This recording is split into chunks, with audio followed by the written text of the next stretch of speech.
State of Tamil Nadu, उसमें बहुत सारे क्लॉजेस थे। Indian cement limited versus state of Tamil Nadu में जो जजमेंट आया था सुप्रीम कोर्ट का, उसमें बहुत सारे ऐसे क्लॉजेस थे। भारतीय जनता पार्टी ने कहा कि झारखंड की हेमंत सरकार गत चुनाव के दौरान जनता से लोक लुभावन वादे करके फंस गई है। आज रांची स्थित भाजपा के प्रदेश मुख्यालय में पत्रकारों से बातचीत में पार्टी के प्रदेश प्रवक्ता प्रतुल नाथ सहदेव ने कहा कि विधानसभा चुनाव के दौरान सत्ता हासिल करने के लिए लिहाज से झारखंड मुक्ति मोर्चा और उनके गठबंधन के अन्य दलों ने जनता से बड़े बड़े वादे तो कर दिए, लेकिन सत्ता पाने के बाद उन वादों को पूरा नहीं कर पाना उनके लिए मुसीबत बन गया है। श्री सहदेव ने कहा कि मैया सम्मान योजना की किश्तें दे पाने में जहां मुख्यमंत्री विफल साबित हो रहे हैं, वहीं राज्य में विकास कार्य भी रुक पड़े हैं। भाजपा प्रवक्ता ने सर्वोच्च न्यायालय के निर्देश का हवाला देते हुए कहा कि मुख्यमंत्री हेमंत सोरेन राज्य की जनता को गुमराह करने के लिए केंद्र सरकार पर राज्य का 1,36,000 करोड़ रुपए बकाया होने का नैरेटिव कर रही है, जबकि सच्चाई से वे भी वाकिफ हैं। जिसमें 12 बराबर इंस्टॉलमेंट में जितनी भी राशि झारखंड की है वो वसूलने की बात कही गई। कहीं भी 1,36,000 करोड़ का जिक्र नहीं। और उसमें यह भी कहा गया कि राज्य सरकार टैक्स और इंटरेस्ट और ये जो है वो अप्रैल से 25/7/2025 से 24 से पहले का नहीं ले सकते। मुख्यमंत्री जी को इस जजमेंट के बारे में बड़े अच्छे से पता है, लेकिन फिर भी वो गलत बयानी करके गलत नैरेटिव कर रहे हैं। देखिए, ये मुख्यमंत्री जी का 14 अगस्त 2024 को सोशल मीडिया प्लेटफॉर्म एक्स पर किया गया पोस्ट, इसको अच्छे से देख ले। नीचे तारीख भी जिसे मैंने हाईलाइट कर दिया है, 14 अगस्त 2024। अब इसमें वो लिखते हैं, बड़ी जीत, माननीय सुप्रीम कोर्ट का आभार। सुप्रीम कोर्ट के आज के ऐतिहासिक फैसले से लगातार हमारी मांग जो थी वो सफल हुई है, यानी स्वागत कर रहे हो सुप्रीम कोर्ट का। उनको पता है कि 12 इंस्टॉलमेंट में सबसे महत्वपूर्ण ये पॉइंट तो देखे, सुप्रीम कोर्ट के इस पॉइंट का उन्होंने स्वागत किया है कि 12 साल में चरणबद्ध तरीके से ये भुगतान होगा। यानी मुख्यमंत्री जी को सारी बातें पता है कि जो भी बकाया राशि है झारखंड की, वो इसमें इंटरेस्ट नहीं ले सकते और 12 इंस्टॉलमेंट में उसका भुगतान हो रहा है। मुख्यमंत्री जी खुद दिख रहे हैं, 14 अब उनका अगस्त 2024 का पोस्ट है। स्वागत कर रहे हैं सर्वोच्च न्यायालय के जजमेंट का। फिर भी हर एक बार बजट में ये नैरेटिव क्यों आता है कि भाई झारखंड को 1,36,000 करोड़ देना चाहिए। पहले तो 1,36,000 करोड़ में इन्होंने जो 60,000 इंटरेस्ट जोड़ा, वो तो सर्वोच्च न्यायालय के आलोक में इनको जोड़ना ही नहीं चाहिए।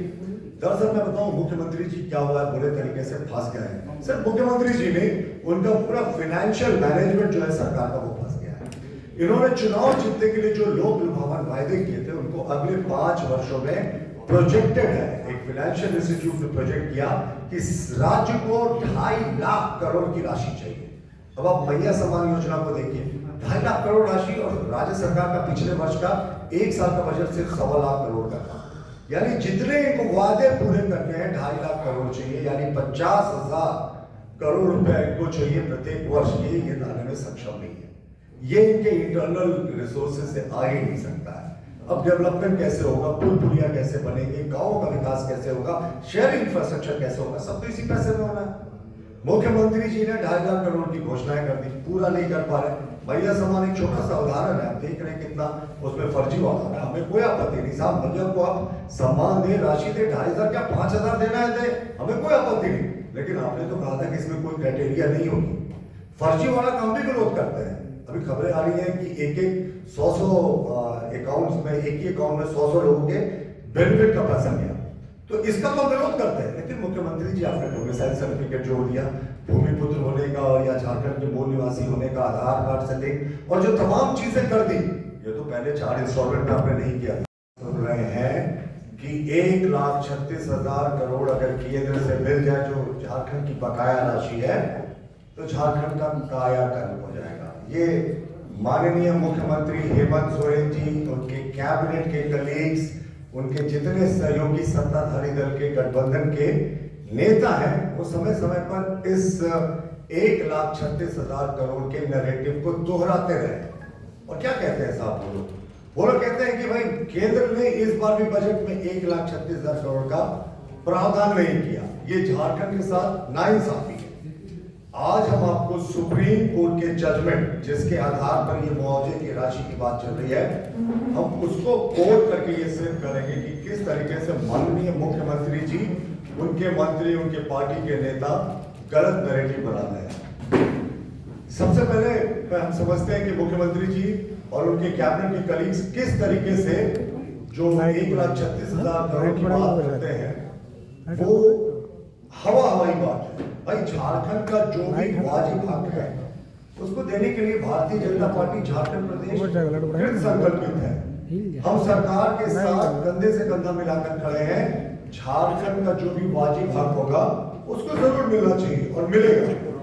लेकिन मुख्यमंत्री जी 1,36,000 करोड़ की जो राशि कहते हैं ना, और सुप्रीम कोर्ट का मैं दिखाऊंगा सुप्रीम कोर्ट के जजमेंट को मैं कोट करने जा रहा हूं। माननीय मुख्यमंत्री जी ने उसे ही दिखाया है, उसका स्वागत किया था, लेकिन फिर भी एक ही बात पर 1,36,000 करोड़ मांग रहे हैं। देखिए ये बहुत ही लैंडमार्क जजमेंट है अगस्त 2024 का सुप्रीम कोर्ट का। ये मिनरल एरिया डेवलपमेंट अथॉरिटी, जिसे हम माडा के नाम से जानते हैं, versus SAIL State Authority of India Limited एवं अन्य के विरुद्ध जो जजमेंट आया था, जिसमें माननीय तत्कालीन मुख्य न्यायाधीश चंद्रचूड़ साहब और अन्य लोग थे, वो देखिए ये जजमेंट की कॉपी है। ये जजमेंट है जो झारखंड एवं पूरे जितने मिनरल प्रोड्यूसिंग स्टेट्स हैं उनके बकाया राशि से संबंधित है। तो इस बार एक बार इस जजमेंट में एक्चुअली क्या है और मुख्यमंत्री जी कैसे गलत नैरेटिव बोल रहे हैं, दोनों को जानना आवश्यक है।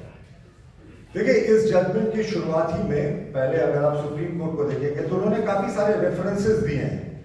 बहुत लंबे समय तक जो यहाँ पर रेफरेंस चल रहा था वो था इनपुट नंबर 27.2, जो सबसे महत्वपूर्ण है।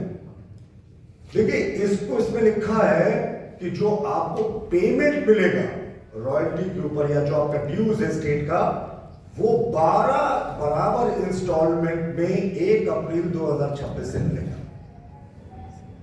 यानी झारखंड का जो भी बकाया राशि है, यह सर्वोच्च न्यायालय का निर्णय है, कोई भारत सरकार का निर्णय नहीं है। 1 अप्रैल 2026 से ये 12 बराबर इंस्टॉलमेंट में यानी अप्रैल 2037 तक ये राज्यों को देय होगा। फिर हम जानना चाहते हैं, जब माननीय मुख्यमंत्री जी को इस जजमेंट के बारे में पता है, मैं दिखाऊंगा भी कि कैसे पता है, फिर वो क्यों एक ही बार में 1,36,000 करोड़ झारखंड की बकाया राशि वो बार बार मांग करते हैं। झारखंड की जो भी बकाया राशि है उसका यहाँ जिक्र नहीं है। क्या बकाया राशि है? 60,000 करोड़ राज्य सरकार ने इंटरेस्ट जोड़ा है। और सुप्रीम कोर्ट का अगला पॉइंट में जजमेंट का फाइनल कंक्लूडिंग पॉइंट में बता रहा हूं 27.3, the levy of interest and penalty और demands made for the period before 25/7/2024 shall stand waived for all the एसेसिस।